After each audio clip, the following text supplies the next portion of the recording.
Thank you for agreeing to this brief interview on digital competitiveness as part of our Digital Future project at the Institute of International and European Affairs.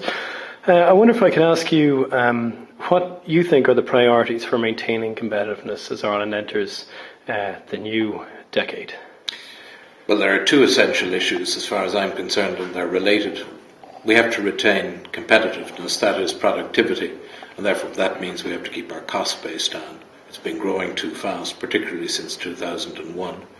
And secondly, in the whole public sector, we have to increase significantly our efficiency and accountability in terms of the delivery of essential services by the state sector. I think that those are the key issues. On the longer term basis of maintaining competitivity, education is the key. And I wonder if I could ask you there's two things you've been involved in recently. First, you've been speaking about education today, recently in the Irish Times as well, but also previously you were working on the issue of migration. So I wonder, there seems to be some sort of a debate emerging on whether it's a competition between having an attractive destination for a global workforce in Ireland, or also whether you can add to that an attractive workforce based in Ireland for a global set of employers. Is there a priority between the two? Are they compatible? I think that they're compatible. If I understand the question properly, it seems to me that Ireland has now got 15% of its workforce non-Irish. The overall skill set of those coming into the Irish economy, I understand, is higher than the average skill set within it.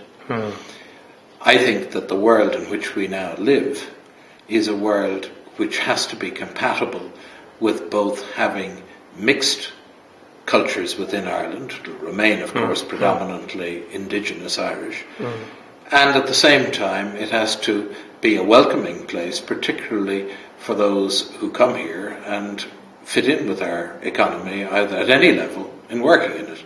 I'm open to migration rather than closed to it, and I think we're part of a global economy, and having this multicultural aspect in Ireland is a good thing. Very good.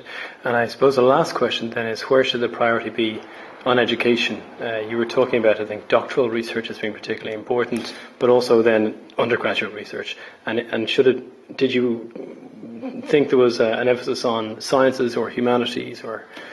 Well, I think that the evidence, the PISA research from the OECD, is that in secondary schools, for an example, we're quite good at reading skills, but not so good.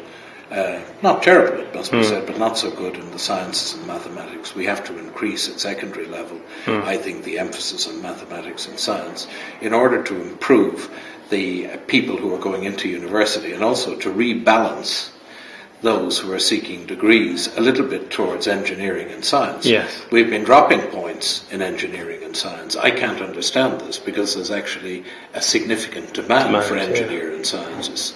And the head of Google in Ireland recently made the point that they were surprised, he's an Irishman, at the relative dearth of top-class engineering people coming out in Ireland. The numbers weren't up to the standards that they expected, and therefore didn't set up an engineering centre here. They did it elsewhere in Europe, even though their headquarters are here.